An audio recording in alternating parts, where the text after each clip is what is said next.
Hello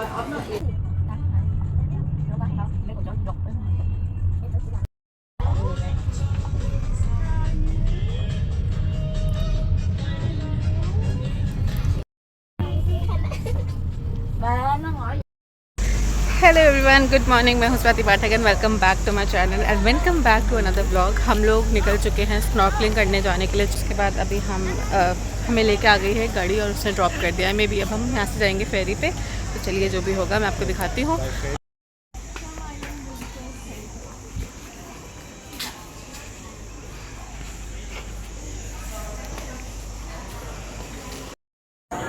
मेरी life का सबसे महंगा स्कार्फ है ये, 1 लाख पाउंड का। सो यहाँ से मिलेगी हमें बोट, और ये बोट हमें 20 मिनट्स लगा के लेके जाएगी चम आइलैंड पे, और वहाँ से फिर हम जाएंगे फिशिंग विलेज और फिर स्नॉर्कलिंग और फिर थोड़ा एक्सप्लोर करेंगे आसपास का एरिया। ये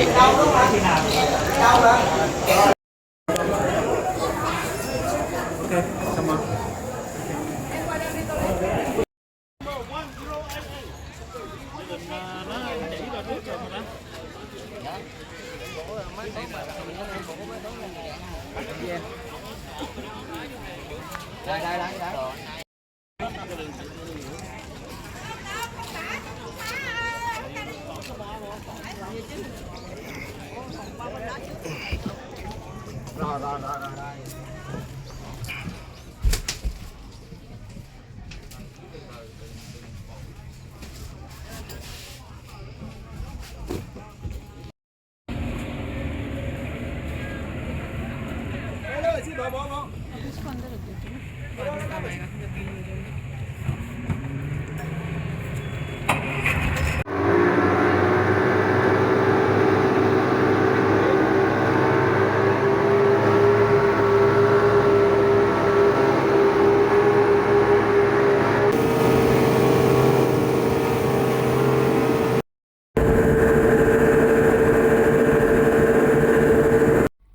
सो ये मोटर बोट हमें लेके गई इस आइलैंड पे, जिसका नाम है चम आइलैंड, और ये काफ़ी बड़ा आइलैंड है। यहाँ पे लोग रहते हैं, पूरी सिविलाइजेशन बसी हुई है यहाँ पे।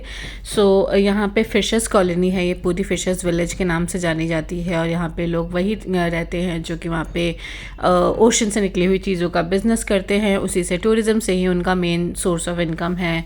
और एंटर करते ही सबसे पहले जहाँ हमें लेके गए वो था ये म्यूज़ियम, जिसमें चम आइलैंड कैसे बना, उसकी हिस्ट्री क्या है, उसके बारे में सब कुछ बताया हुआ है, कब स्टैब्लिश हुआ, एक्सेट्रा एक्सेट्रा। उसके बाद एक छोटा सा ये म्यूज़ियम था जिसमें उन्होंने ओशन से निकली हुई सारी लिविंग थिंग्स को प्रिजर्व करके रखा हुआ था। आई डोंट नो इसका मोटिव क्या था, मतलब सिर्फ लोगों को दिखाने के लिए रखा हुआ था या क्या है, मतलब मैं समझ नहीं पाई। बट येस, उन्होंने हर एक स्पीशीज़ को जो कि ओशन से निकलती है उसको यहाँ पे प्रिजर्व करके रखा हुआ था इन केमिकल वाटर। और आई डोंट नो एग्जैक्टली क्या क्या यूज़ होता है इसमें, ऑफकोर्स तो साइंस का कोई बंदा बता पाएगा क्योंकि इतनी डिटेल में वहाँ पे लिखा भी नहीं हुआ था। But yes, there were things, और बहुत अलाइव लग रहे थे वो, ऐसा लग नहीं रहा था कि वो मरे हुए हैं।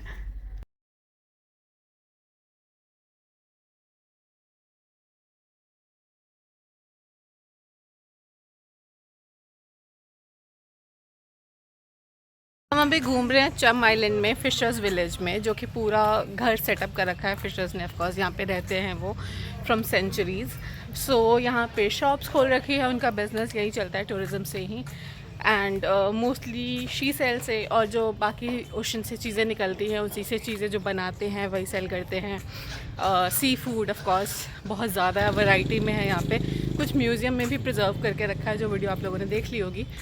और बाकी अभी घर घर ही आ रहे हैं तो कुछ और आता है तो आपको दिखाते हैं। वेट। सो म्यूज़ियम के बाद हमें बोला गया कि आप पूरा टाउन घूम के आ सकते हो, ये पूरा आइलैंड, वो आपकी मर्ज़ी है, आप पैदल जाना चाहते हो या बाइक से जाना चाहते हो। सो हमने पैदल ही एक्सप्लोर किया पूरा, और बहुत ही ब्यूटीफुल सा आइलैंड है। ऑफ कोर्स चारों तरफ पानी है, बीच में भी पानी है, और उसी के चारों तरफ वो रोड्स हैं। So when you come to Cham island, यहाँ पे एक पॉइंट है जहाँ से आपको स्कूटी रेंट पे मिल जाती है। और अगर आपको नहीं आती है तो जो ये ब्लू शर्ट में यूनिफॉर्म में लोग हैं ये लेके जाते हैं आपको ऑन राइड, और वो पूरा आइलैंड घुमा के लेके आते हैं। सो यहाँ से आप ले सकते हो स्कूटी और मस्त घूम सकते हो पूरा आइलैंड। हमने तो पैदल ही एक्सप्लोर किया है और काफ़ी मज़ा भी आया। यहाँ पे है ये बकलेडी की टेम्पल, तो हम अभी यहाँ जाते हैं, देखते हैं क्या है। स्टेयर्स थोड़ी स्टीप है, सो केयरफुली जाना पड़ेगा।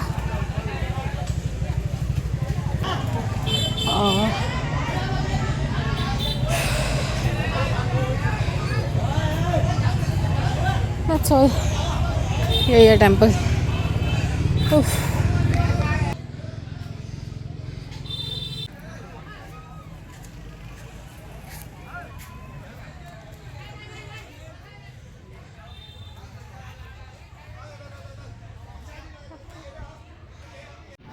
सो फिशर्स विलेज घूमने के बाद, म्यूज़ियम वगैरह घूमने के बाद हमें दूसरे आइलैंड पे लाया गया फिर से एक बोट में। और ये आइलैंड कंपैरेटिवली छोटा था उस आइलैंड से। यहाँ पे लाने का मोटिव ये था कि लोगों को चेंज करना है, जो वॉशरूम वगैरह यहाँ पे अवेलेबल था। सो यहाँ पे लोगों को कपड़े चेंज करके उसके बाद फिर से बोट में लेके जाने वाले थे दूसरे आइलैंड पे, जहाँ पे स्नॉर्कलिंग और स्कूबा डाइविंग के लिए फिर लेके जाते सेंटर में, ओशन में। सो यहाँ पे लाके सबने बस चेंज वेंज किया और with in like half an hour हम यहाँ से फिर से दूसरे बोट में निकल गए फॉर अनदर आइलैंड।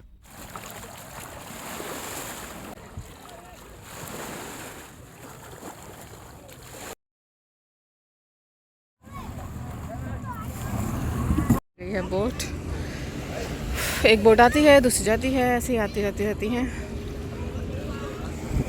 ये है हमारी गाइड जिसने हमें बिल्कुल डिस्काउंट नहीं दिया है। उन्होंने हर चीज़ के लिए एक आइलैंड बुक कर रखा है। पहले हम गए एक आइलैंड पे, वहाँ से बोट लेके हम दूसरे आइलैंड पे आए हैं, वहाँ पर फिशर्स विलेज घूम के। उसके बाद हम यहाँ पे एक आइलैंड पे आए हैं चेंज करने के लिए, और दूसरे आइलैंड पे जा रहे हैं हम, वहाँ से करेंगे स्नॉर्कलिंग और स्कूबा डाइविंग। तो चलिए चलते हैं। हम रेडी हैं जाने के लिए, स्नॉर्कलिंग के लिए, और अंकित ने फ़ोन कर दिया ऐसे फोटो खींचने वाले हैं। और अभी हम पीछे की साइड से बाहर जा रहे हैं, अभी दिखाती हूँ। ओके, यहाँ पे ये हाफ विंडो जो ओपन है, जहाँ हम बैठ के आए थे वहाँ से जा रहे हैं बाहर ऐसे।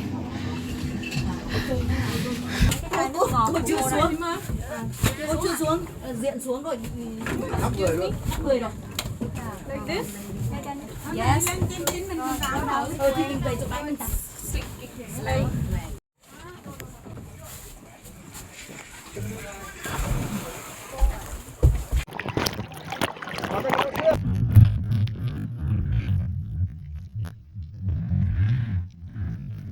Yeah.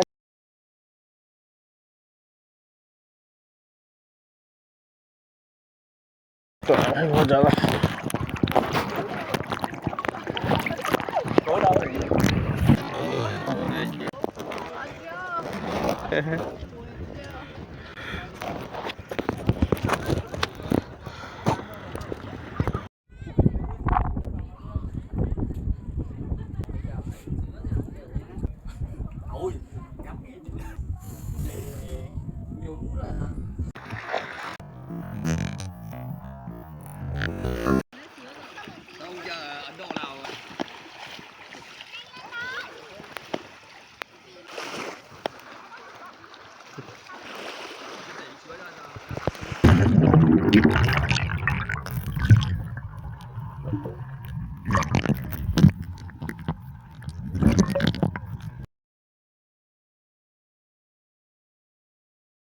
एक क्वेश्चन मुझसे कुछ लोगों ने पूछा है कि अगर आप एक नॉन स्विमर हो तो क्या आप स्नॉर्कलिंग कर सकते हो? यस, आप स्नॉर्कलिंग कर सकते हो। हम दोनों ही नॉन स्विमर्स हैं। और जो मेरी धज्जियाँ उड़ी है, बाल काट, वो वायर होती है ना लोहे वाली, वैसे लग रहे हैं, हाथ लगा के कट जाएगा हाथ से।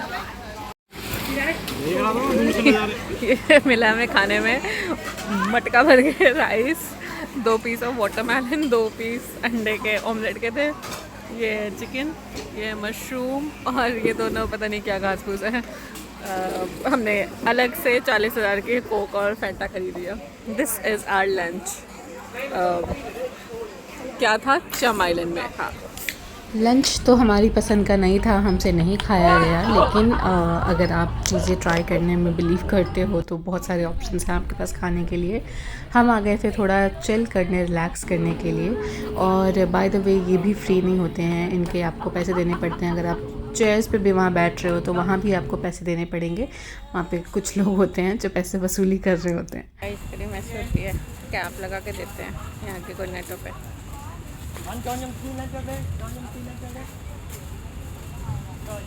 Then it was time for us to go back to our hotel, और जो मेरी हालत ख़राब हुई थी because of the jellyfish bytes. आपको स्नॉर्कलिंग के फ़ायदे सबने बताए होंगे, किसी ने ये नहीं बताया होगा कि ये सब भी होता है यहाँ पे स्नॉर्कलिंग करते हुए। और मुझे काफ़ी चोटें आई हैं, काफ़ी जेलीफिश के स्टिंग्स हैं और ये दर्द हो रहे हैं, जलन हो रही है इनमें। चलो अभी हम जा रहे हैं स्पा कराने, देखते हैं उसके बाद ठीक होता है कि नहीं। और टैन तो ज़बरदस्त है। बीच से आने के बाद कुछ ऐसे हालात हैं हमारे, बालों में हाथ नहीं लगाया जा रहा है। जाते हैं स्पा करा के, फिर आपसे मिलते हैं, फिर डिफरेंस देखना। बीच से आने के बाद के हालात बिफोर स्पा, अब मिलेंगे after spa. Let's go.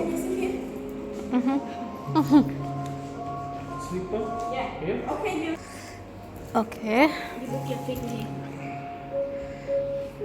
thank you. What is it? What is it? Lip tea. Lip tea. Okay, I can feel without it. Oh, maybe.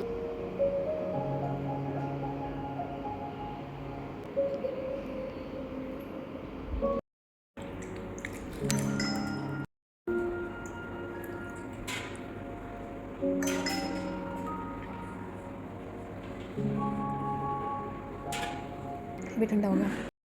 Massage room. Can I record? Yeah. Okay. This is couple massage room? Yeah. Okay. आ जाओ। Nice. Okay. Can you take off cover on your body? Okay. Yes. You put your glove inside. Okay, thank you.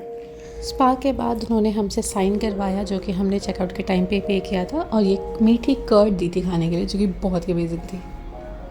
Hello ji, good evening. मैं हूँ अभी अपने hotel के सामने खड़ी हूँ और अभी हम निकलने लगे हैं मेरे हेयर स्पा के लिए, क्योंकि मेरे बालों की धज्जियाँ उड़ गई हैं स्विमिंग के टाइम पे, वो ओशन में।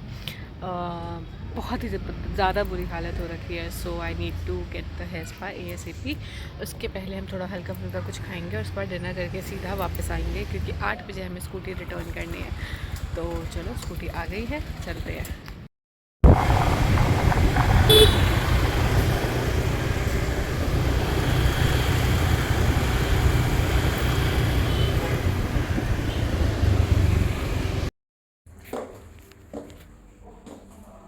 फिर से आ गई हेयर स्पा कराने के लिए।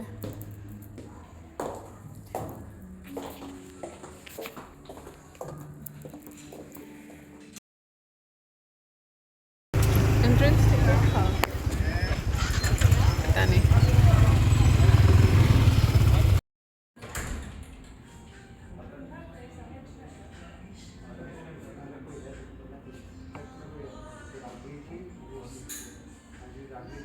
हेयर वॉश करवाने के बाद हम गए डिनर के लिए, और हम गए थे द गुजरात रेस्टोरेंट, जो कि इंडियन रेस्टोरेंट है होयान में।